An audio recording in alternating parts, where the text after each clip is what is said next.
الضربة الركنية لمصلحة الريال. اللعبة الضربة الركنية أقرب لا أمام المرمى. الضربة كانت الحظ. أوه،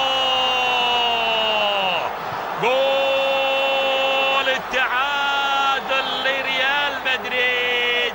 ريال مدريد بعد الدربكة اللي حدثت الآن أمام برشلونة، كريم بنزيما في الكلاسيكو السادس يسجل هدفه الشخصي الأول في الكلاسيكو. دربكة كانت من الضربة الركنية، وبالتالي كريم بنزيما كريم الآن لأن يحرز هدف التعادل.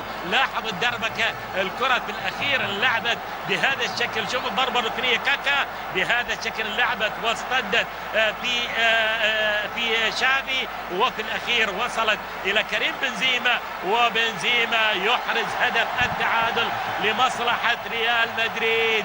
مثل ما كانت في مدريد أصبحت الآن في برشلونة. هدفين. أوه، فابريغاس